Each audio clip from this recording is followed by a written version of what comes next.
I think about the dark net, right? Like I've never been on the dark net, but I've watched No, all me the neither. TV shows that talk about it, and I've learned about it in some of my, military history that I've participated in. And, it's you get into it and all of a sudden you have now exposed yourself to a lot of stuff, Mm. and getting out of it may not be as easy as you think, because now people might be able to blackmail you with things and do things.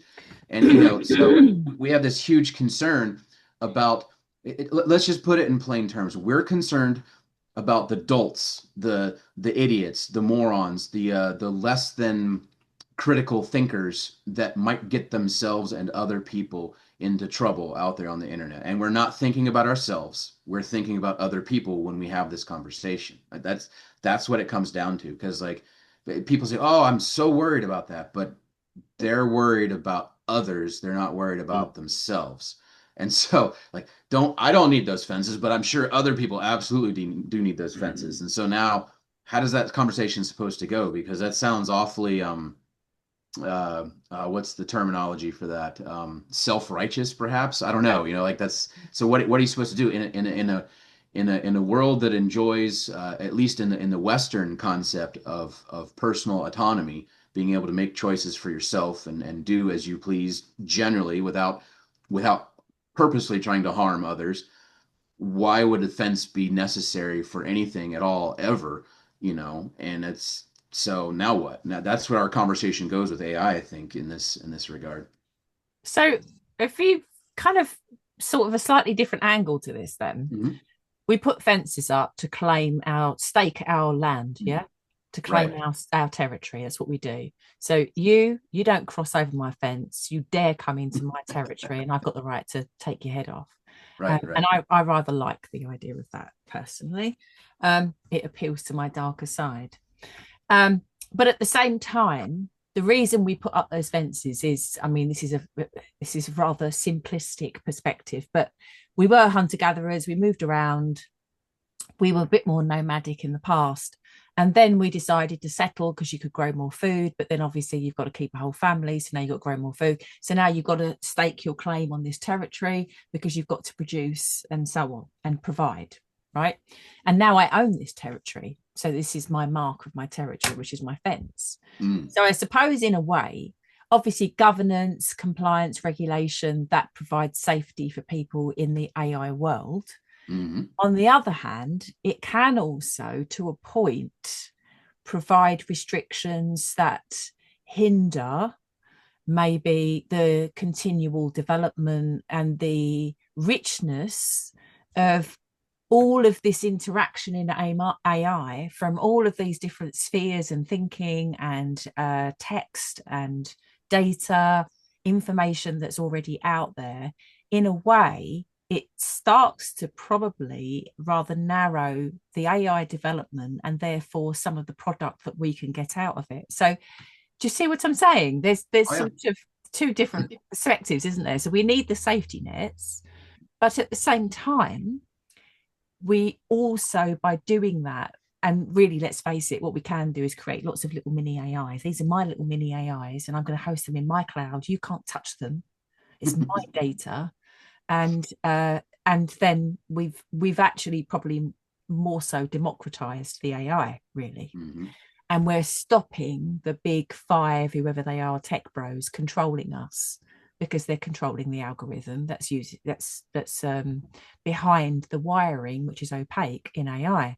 On the other hand, we need AI to continue developing in order for it to be useful. Hmm. And so we've got to get that somehow address that as well, because otherwise, if we all restrict it and then restrict our use of it, it will inevitably, I would have thought, become a dinosaur. And also, if as soon as you start restricting things, people want to know what it is you're trying to restrict them from doing. So Yeah, it possibly. goes back to the analogy of the fence. If you're a young kid, you see a fence, the first thing you want to do is to find out what's on the other side of that fence. What are they trying to stop me from seeing or doing or going, or whatever it is. And as soon as you put restrictions on anything, AI, alcohol, drugs, You make it more Or attractive. you make And it now you've more, got hackers. and but yeah, absolutely, and you make Yeah, it more attractive, and that is human nature. As soon yeah, as it you say is. somebody don't do something, they turn around and they do it because they want to know why Yeah. you told them not to do it. Yes, that's a really That's, you interesting know, point. Yeah. so restrictions have never worked in the history of No. humanity, in my experience. They just make things. Well, I mean, you obviously you need some restrictions. I'm not saying you don't need any Mm. restrictions, but Well, yeah. they almost always have the opposite effect. I was just thinking about prohibition actually, because we have Yeah. an American guest today. That had completely the opposite effect that it was intended to. It just drove it Mm. all underground, Yeah. Well, and actually, yeah, there's information available on the internet if you go looking for it that prohibition absolutely worked exactly the way it was supposed to for the intended purpose that it had. okay, And so it's the idea of you got to think about the people who enacted it, the people who brought it to pass, right? There was a social demand for prohibition from certain groups of people that spent probably like 100 years trying to make that happen, right? Trying to make prohibition a thing where we limit that, and they come from very specific backgrounds, very specific ideologies and Yeah. dogmas and Believe all that yeah, kind of stuff, and that's fine. And they were successful in getting it enacted.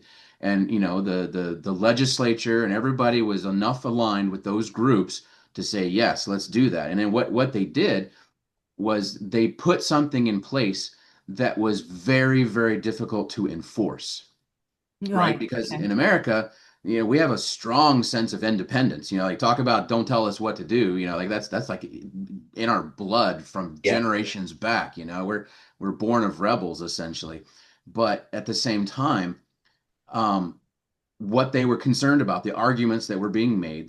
People who were just overdoing it and destroying their livers, which they didn't know that's what was happening back then. But the disease of alcoholism and the broken families and the sickness, literally the physical sickness that people had, that actually cleared up pretty nicely generally in the population during the time of prohibition.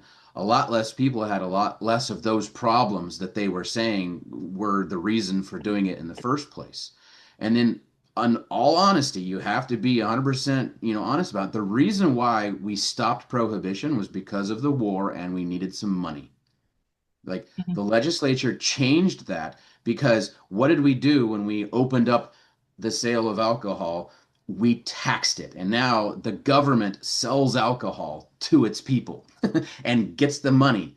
That's we go to like if you look at COVID, we had the big box stores were still open and the ABC stores were still open, but they were closing down all the mom and pop stores. They closed down schools, all these other places, where the economy truly thrives for the individual, and where education thrives supposedly, and they shut all that down. But heaven forbid we shut down our alcohol consumption, and the government was like, yeah, yeah, we'll keep that open because we get money from that. Like, I mean, that's a bit of a political take, perhaps, and so I'll take my hits for that potentially. But that's the thing is there was a benefit to bringing it back, and it was not the argument may have been freedom, right? The argument may have been autonomy, and we get to be adults and choose for ourselves, and nobody can tell us what to do. But the decision was made by adults who had the freedom to do what they wanted to do as they pleased just 10 years earlier, and it was the same adults who decided to do it that decided not to do it anymore. So it's not like this was like some generation that had altered itself. It was the same people that made the rule decided to cancel the rule. And so their justification from 10 years prior just didn't hold ground because I think the standards of those who were trying to enforce it were not true standards, Yeah. because think Mm. about the people who abstain, right? The people who've decided that the consumption of alcohol, the consumption of tobacco, and drugs in general is probably just not good for you. And sure, we have medical proof and all those things, but really, people have decided from long ago, long before medical anything could tell you the evidence of stuff, that these things probably weren't good. They just seemed to have an ill effect. There was some sort of addiction, a connection to it that pulled you away, that was too much that was undesirable in the after effects of what it caused in your life and in your environment. And so people have abstained from it for the very reasons that people continue to do it today. It's just now they have maybe a little bit more evidence behind what they're doing, scientifically potentially. But that's what the internet as well, and AI.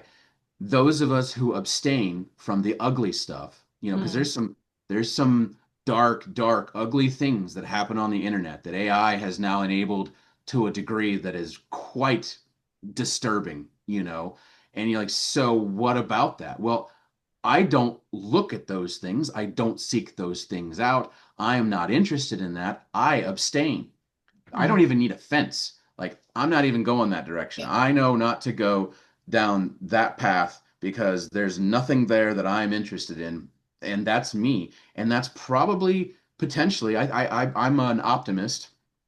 I believe in the good nature of human beings more so than the bad nature.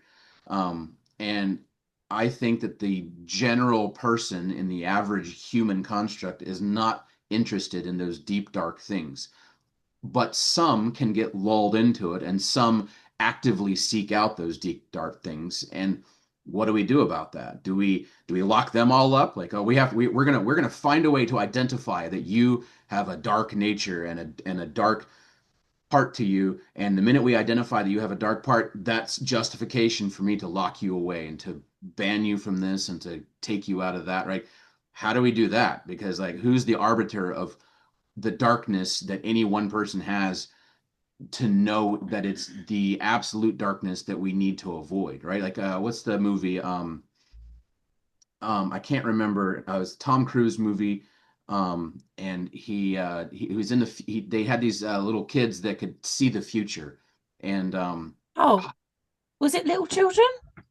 oh, Oh, they were it was young. like he was like a future police, wasn't he? So he would take people out that potentially could have caused. Yeah, and so the Yeah, police came to get people yeah, who were about to commit crimes, and yes, it's that's because they right. had these Yes, clairvoyance. They could do. yeah, What was I feel yeah. so I know dumb. what you mean, but the problem. Well, there is a flaw. There is a flaw in that film and that theory, Right, of course, right, because right. Of course, that there's thing in the always future couldn't flaws. have happened if you took out the person who caused it. But whatever, we won't go there. But Right, right. I completely hear everything you're saying, and I kind of agree, except that, and I have a tension with some of it, with anything where you're restricting freedoms and you're saying to people, this is what's good for you. We know what's good for you. You really should play along and comply.